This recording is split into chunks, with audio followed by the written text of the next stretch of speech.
का जो प्रयोग हुआ है धीरम, तो धीर व्यक्ति, एक धीर व्यक्ति, और पूर्व श्लोकों के अंदर हमने देखा स्वामी श्रील प्रभुपाद जी ने वर्णन किया, जिस व्यक्ति को पूर्ण ज्ञान होता है आत्मा, परमात्मा, प्रकृति के ज्ञान का पूर्ण बोध होता है, ऐसा व्यक्ति ही वास्तविकता के अंदर धीर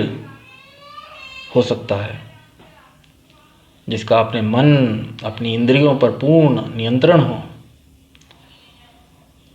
और स्वामी श्रील प्रभुपाद जी तात्पर्य के अंदर लिख रहे हैं, जो व्यक्ति आत्म साक्षात्कार की उच्च अवस्था प्राप्त करने के लिए दृढ़ प्रतिज्ञ है और सुख तथा दुख के प्रहारों को संभाव से सह सकता है, वह निश्चित ही मुक्ति के योग्य है। स्वामी श्रील प्रभुपाद जी सुख और दुख के प्रहार दोनों को, तो हम सोच सकते हैं, कोई आम मनुष्य सोच सकता है सुख, चलो दुख तो समझ में आता है कि दुख का प्रहार व्यक्ति को तोड़ देता है, परंतु सुख का कैसे प्रहार। तो वास्तविकता के अंदर जैसा हमने अभी चर्चा किया और पूर्व श्लोकों के अंदर भगवान ने बताया, सुख और दुख दोनों अवस्थाओं में खो जाने पर व्यक्ति अपने कर्तव्य को भूल जाता है और वह कर्तव्य से विचलित हो सकता है या विमुख हो सकता है। शास्त्र वास्तविकता के अंदर वर्णन करते हैं कि दुख से भी अत्यधिक सुख जो होता है वह मनुष्य को पूर्णतया अपने वास्तविक कर्तव्य, जो मनुष्य जीवन में मनुष्य का जो आत्म का जो कर्तव्य है, मनुष्य शरीर जो दुर्लभ है और इस शरीर से वास्तविकता के अंदर जो मनुष्य है, जो वह जन्म मरण के चक्कर से आत्म साक्षात्कार, ईश्वर का साक्षात्कार करके जन्म मरण के चक्कर से मुक्त हो सकता है, मुक्ति को प्राप्त कर सकता है, तो वह सुख और दुख दोनों के अंदर जो है विचलित हो जाता है। और वास्तविकता के अंदर जो अनेक वैष्णव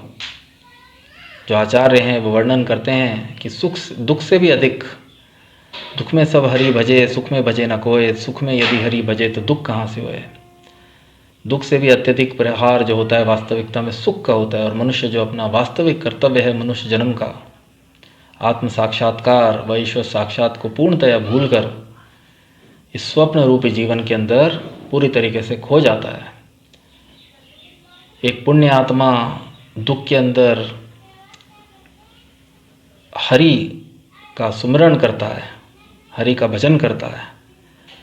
इसीलिए वास्तविकता के अंदर हम देखते हैं भागवतम के अंदर भी वर्णन मिलता है कि कुंती महारानी जो हैं वे भगवान से दुख की कामना कर रही हैं, क्योंकि दुख के अंदर जो ईश्वर का सुमिरन या भजन जो होता है वो आसान हो जाता है। व्यक्ति एक पुण्य आत्मा दुख के समय निसंदेह दुख निवृत्ति के लिए परम भगवान परमेश्वर भगवान को, हरि को याद करता है, परंतु सुख के अंदर वह पूरी तरीके से। और इसीलिए वैष्णव आचार्य जो है वर्णन करते हैं, दुख में सब हरि भजे सुख में भजे न कोय, दुख में सब सुमिरन करें सुख में करे न कोय, सुख में यदि सुमिरन करें तो दुख कहाँ से होए। तो इसलिए स्वामी श्रील प्रभुपाद जी कह रहे हैं, जो सुख और दुख के प्रहारों को संभाव से सहता है, जो व्यक्ति आत्म साक्षात्कार की उच्च अवस्था प्राप्त करने के लिए दृढ़ प्रतिज्ञ है, तो ऐसा व्यक्ति जो आत्म साक्षात्कार की उच्च अवस्था, आत्म साक्षात्कार के मार्ग में अग्रसर रहता है और आगे की उच्च अवस्था प्राप्त करने के लिए दृढ़ प्रतिज्ञ है और साथ में सुख और दुख के प्रहारों को संभाव से सहता है, वह निश्चित ही मुक्ति के योग्य है। सो अमृतत्वाय कल्पते। और स्वामी श्रील प्रभुपाद जी बहुत अच्छा उदाहरण दे रहे हैं कि जो वर्णाश्रम धर्म में चौथी अवस्था ब्रह्मचर्य, गृहस्थ, वानप्रस्थ और सन्यास, जो चौथी अवस्था जो सन्यास है, आश्रम है, वह अत्यंत कष्ट साध्य अवस्था है। किंतु जो जीवन को सचमुच पूर्ण बनाना चाहते हैं वह समस्त कठिनाइयों के होते हुए भी सन्यास आश्रम अवश्य ग्रहण करते हैं। और स्वामी श्रील प्रभुपाद जी वर्णन कर रहे हैं कि ये कठिनाइयाँ पारिवारिक संबंध विच्छेद करने तथा पत्नी और संतान के संबंध तोड़ने के कारण उत्पन्न होती हैं, किंतु यदि कोई इन कठिनाइयों को सह लेता है तो आत्म साक्षात्कार का पथ निष्कंटक हो जाता है। तो अर्जुन जी जो थे वे क्षत्रिय धर्म का निर्वाह में उनको दृढ़ रहने के लिए कहा जा रहा है भगवान श्री कृष्ण, और एक सन्यासी की भांति अपने स्वजनों से, जिस प्रकार स्वामी श्रील प्रभुपाद जी वर्णन कर रहे हैं कि यदि कोई व्यक्ति संन्यास आश्रम ग्रहण करता है और उसकी कठिनाइयाँ जो पारिवारिक संबंध विच्छेद से उत्पन्न होती हैं उनको सहन करने में सक्षम होता है या उनको कठिनाइयों को सह लेता है, तो वह आत्म साक्षात्कार का उसका पथ जो होता है वह निष्कंटक आसान हो जाता है। और स्वामी श्रील प्रभुपाद जी तात्पर्य के अंदर भगवान श्री कृष्ण चैतन्य महाप्रभु का उदाहरण देकर समझा रहे हैं कि चैतन्य महाप्रभु ने 24 वर्ष की आयु के अंदर, 24 वर्ष की तरुण आयु के अंदर उन्होंने जो है संन्यास आश्रम उच्च आदर्श के लिए हरि नाम के प्रचार करने हेतु, मानव जाति के कल्याण हेतु उन्होंने संन्यास आश्रम ग्रहण किया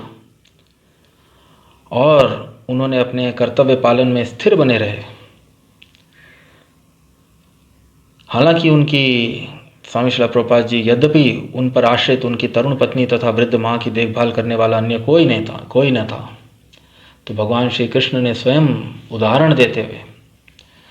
जबकि अन्य शास्त्रों के अंदर उल्लेख है अश्वमेधम गवालंभम संन्यासम पलपैतृकम देवरेण सुतोत्पत्तिम कलो पंच विवर्जयेत। कलयुग के अंदर वास्तविकता के अंदर संन्यास आश्रम जो है वो इतना कष्ट साध्य है कि प्रत्येक व्यक्ति उसके कठिन नियमों का पालन नहीं कर सकता कलयुग के अंदर खास तौर पर। इसीलिए कलयुग के अंदर संन्यास जो है वह वर्जित है, संन्यास आश्रम। फिर भी चैतन्य महाप्रभु ने अन्य जीवों के कल्याण के लिए अपने ऊपर आश्रित अपनी तरुण पत्नी तथा वृद्ध माँ की देखभाल को भी प्राथमिकता ना देते हुए हरे नाम हरे कृष्ण महामंत्र के प्रचार हेतु, संपूर्ण विश्व में प्रचार हेतु उच्च आदर्श के लिए उन्होंने संन्यास आश्रम, जन कल्याण के लिए उन्होंने संन्यास आश्रम ग्रहण किया और अपने कर्तव्य पालन में स्थिर बने रहे। भवबंधन से मुक्ति पाने का स्वामी श्रील प्रभुपाद जी लिख रहे हैं यही एकमात्र उपाय है। तो जिस हम सब लोगों के प्रत्येक जीवों के कल्याण के लिए, कलयुग के जीवों के कल्याण के लिए, उद्धार के लिए भगवान श्री चैतन्य महाप्रभु ने हरे कृष्ण महामंत्र का प्रचार प्रसार, जो वास्तविकता के अंदर भगवान श्री कृष्ण की शरण ग्रहण करने का साधन है, उन्होंने उसका प्रचार प्रसार किया समस्त जीवों के कल्याण हेतु। गीता के अंदर भगवान श्री कृष्ण समस्त जीवों को ये आदेश देते हैं, सर्वधर्मान परित्याज्य मामेकम शरणं व्रज अहम त्वां सर्वपापेभ्यो मोक्षयिष्यामि मा शुचः। तो भगवान श्री कृष्ण की शरण ग्रहण करने को सिखाने के लिए भगवान श्री कृष्ण स्वयं अपने परम भक्त श्रीमती राधा रानी के भाव को लेकर कलयुग के अंदर अवतरित होते हैं और हरे कृष्ण महामंत्र का प्रचार प्रसार करते हैं। गीता व भागवत के उपदेशों के निर्देशों का जो है वे प्रचार प्रसार करते हैं। तो हम सब लोग ये प्रार्थना करें, बहुत ही भव्य श्लोक, यम ही न व्यथयन्ते एते पुरुषम पुरुषर्षभः समा दुःख सुखम धीरम सो अमृतत्वाय कल्पते। तो इस बार प्रार्थना के साथ कि भगवान श्री कृष्ण, भगवान श्री चैतन्य महाप्रभु, स्वामी श्रील प्रभुपाद हम सब लोगों पर कृपा करें ताकि हम भी जो हैं अपने मनुष्य जन्म को सार्थक कर सकें और जिस महामंत्र, हरे कृष्ण महामंत्र का चैतन्य महाप्रभु ने प्रचार करने हेतु अपना जीवन समर्पित किया, संन्यास आश्रम ग्रहण करके अपनी माता, अपनी तरुण पत्नी तथा अपनी वृद्ध माता का ध्यान रखने की बजाय समस्त जन कल्याण हेतु उन्होंने हरे कृष्ण महामंत्र का प्रचार प्रसार किया, तो हमें इसके महत्व को समझते हुए हरे कृष्ण महामंत्र का निरंतर हरे कृष्ण कृष्ण कृष्ण हरे हरे, हरे राम राम राम हरे हरे का जाप व कीर्तन करके अपने मनुष्य जन्म को सार्थक करने का हमको प्रयत्न करना चाहिए। तो बहुत ही भव्य श्लोक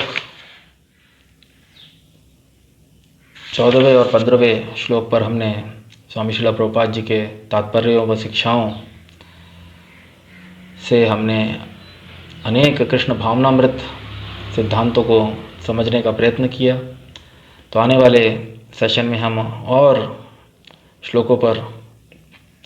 का अध्ययन करेंगे व चर्चा करेंगे। तब तक के लिए मैं इस सेशन को यहीं पे विराम देना चाहूँगा। हम सब लोग प्रार्थना करें स्वामी श्रील प्रभुपाद जी, स्वामी भगवान श्री कृष्ण चैतन्य महाप्रभु से कि हम अपने मनुष्य जन्म को सार्थक कर सकें। तो जय विष्णुपाद परमहंस परिव्रजकाचार्य श्रोत्र श्री श्रीमती श्रीमान सभा चरणार विंद भक्ति वेदांत स्वामी श्रील प्रभुपाद जी की जय। ग्रंथराज श्रीमद् भागवतम की जय, ग्रंथराज श्रीमद् भगवद गीता की जय, हरे कृष्ण महामंत्र की जय, चैतन्य महाप्रभु की जय, निताय गौर प्रेमानंदे, हरि हरि बोल, हरे कृष्णा।